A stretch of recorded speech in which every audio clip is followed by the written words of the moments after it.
a little while back, I started writing a review, finally, for StarCraft 2 Wings of Liberty, and I found it incredibly hard to do. I've been playing it for I've been playing it for around a year and a half, and it's just incredibly hard not only to evaluate based on, what about someone who plays it for a month, but also in that it is very unique in a lot of aspects. So I've decided to instead talk about and do more of a video review, walk through the game a bit, and explain it a lot more in that method as opposed to trying to write out a full review. So what I'll start with is the single-player campaign.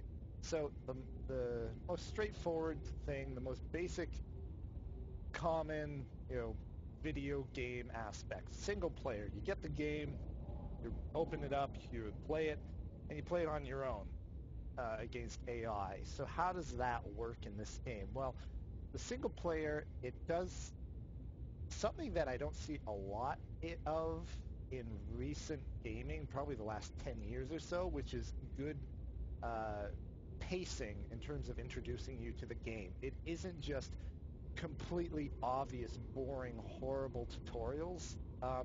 Maybe a little of that if you played StarCraft 1 because you've already got a bit of an idea, but it's been a long time since that came out, and the mechanics are a little different in this game, so you still need to get caught up. So it's not horribly simplistic. So other things that you'll see in terms of that, it's not just the tutorial. It walks you through each mission, introducing a new unit. This is StarCraft 2 Wings of Liberty. There are actually intended to be 3 games, so 2 expansions after this. The next being Heart of the Swarm, which is closing in on release and just had the beta, the closed beta, which I haven't got the key yet for, just came out. So we'll see a full release of that hopefully pretty soon. And then Legacy of the Void, which is way out there.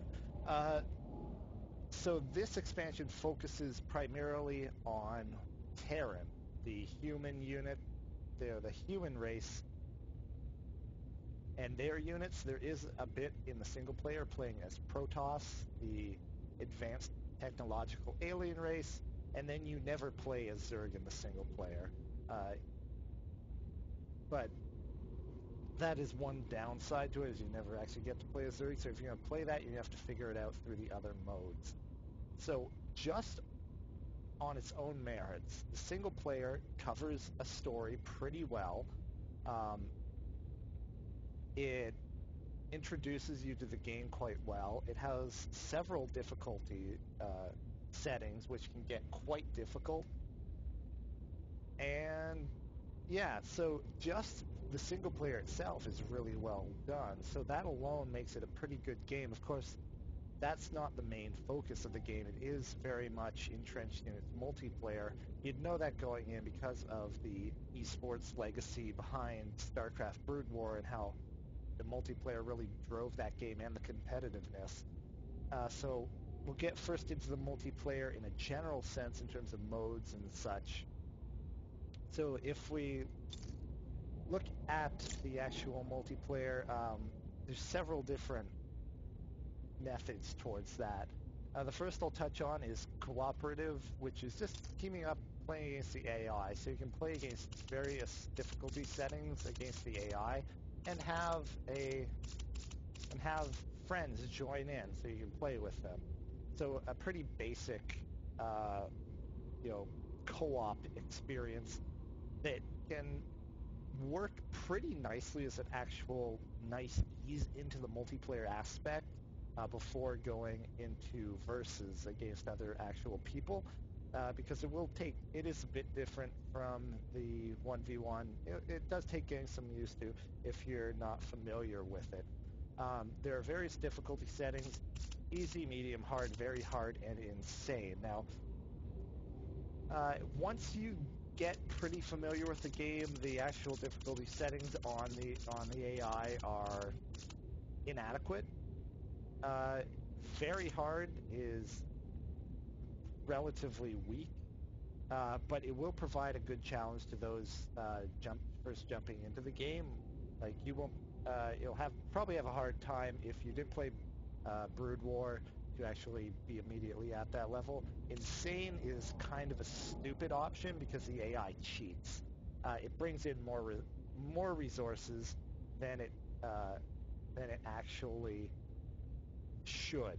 Like it has an unfair advantage in terms of its economy. So with this, before I go any further into the verses, I'm going to open up a replay just to narrate a bit about how the gameplay works. So this is a 1v1 game, myself and an opponent, and I'm playing as Terran, and my opponent is playing as Zerg. So Terran here is the human race. These are SCVs, so they're mechanical units. They're actually not technically not mechanical in the sense of the game, but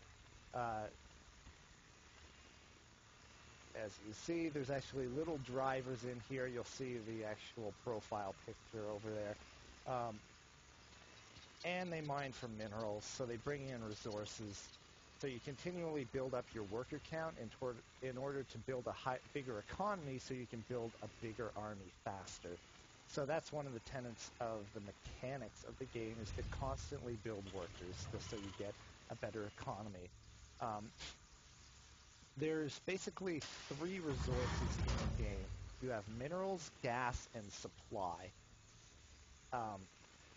Minerals and gas are spent to make buildings, make tech, and make units. So different buildings will allow you to build different units, and different tech buildings will do the same. And then you have specific buildings that you can build in order to increase your supply. You can only have as many units as you have supply. So a command center gives you 11 supply. A supply depot gives you an additional 8. So that's why it has 19 up in the top right corner. And I have 14 SCVs, each taking 1 supply. So that's where that number comes from. If you are at 19 of 19, if I get to 19 of 19, I can't actually build any more units until I build another supply depot.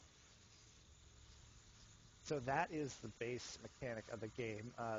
Zerg functions in all races have those same base levels. They mine minerals, gas, and have a supply cap. How each deals with it is different.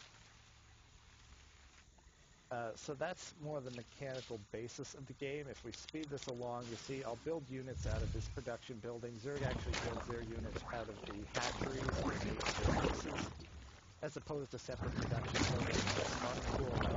We're building these Zerglings with their spread across the map here. I don't get too much into the actual strategy. I'm not here to speak to you about the strategy. Moving some kill a couple Zerglings, move back. Probably could have picked a better replay to give you, because this one doesn't have a great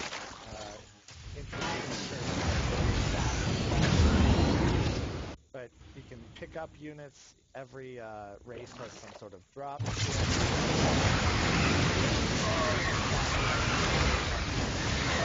Opponent taps out, leaves the game.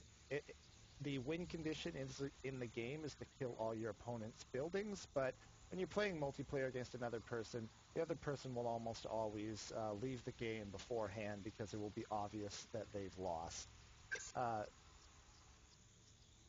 The games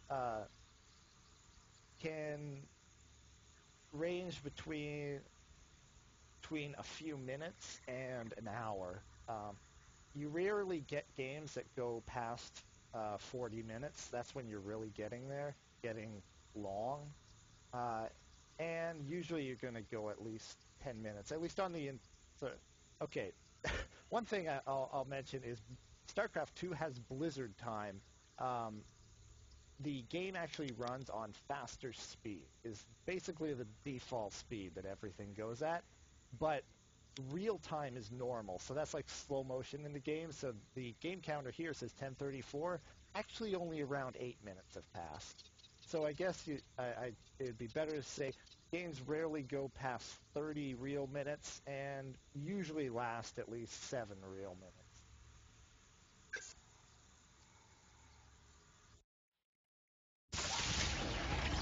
So that's generally how the game will work.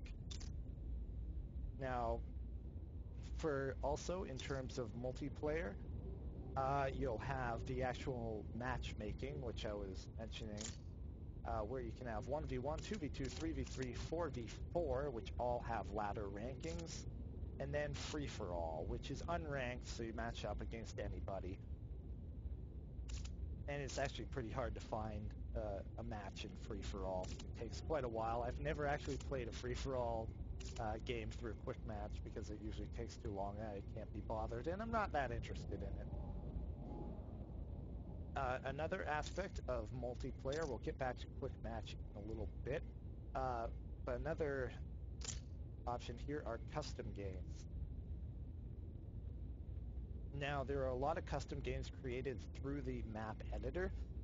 There actually is a StarCraft 2 map editor, which is pretty robust, and you'll see a lot of different options. But the custom game list here is probably going to be at this point generally for creating a game between you and your friends, because patch 1.5, which came out a month and a half ago, I guess, made it a little easier to get visibility in terms of the custom games. It was really hard for a good map to get visibility because you'd only see the most played games up top. The arcade gives a spotlight, shows open games, and does a lot to help alleviate that. It's still not perfect. For example, if I search for a type of custom game, I'll get a list, but I then can't sort that list in any way. And in fact, every time I search for that, let's just clear that out, go back, I'll get it in a different order. So it just sort of shuffles them in no particular order, and that kind of makes it hard to find the specific map that you want and something that is played, because if something only has one rating, nobody's playing it. You still need to have a game that has a lot of ratings. Now, BX Monobattle, for example, has a lot of players, but not this particular one, you see. See, here's Megaton 427, but that's actually not the correct one either. It's another one, which is quite hard to find. As you see, I can't even find the correct one here. See, you basically have to hover over and see how many ratings it has. See, BX Monobattle saying came in 1,946 ratings.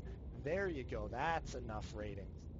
And then if we see here, and this was the other one, 1747. So there's the two that I was saying. So there's really only two here that you'll be able to get anybody to play with you. So it needs some work, but that is given more visibility. And this is where you can join in with random people to try games that aren't necessarily straight up StarCraft 2. You have a lot of variety here, even if you aren't interested in the competitive scene. Now, the competitive scene is a whole nother aspect of StarCraft 2 that adds a lot to it. It is an e-sport. So esports are basically you watch people play video games like a spectator sport. And this is a very popular aspect of StarCraft 2 because StarCraft 2 is very mechanically demanding, very difficult to actually do well at. So you actually have a lot of people who have kind of pretty much stopped playing and just watch the game because it is an excellent spectator sport. An interesting aspect of that is actually that the spectator sport feeds into the online multiplayer. You'll see strategies that show up in the metagame of pro players show up in the games of people playing on ladder, even much lower level than the top ranks on the ladder. I've seen this myself a lot of times where by knowing the metagame of and new popular builds that are in pro games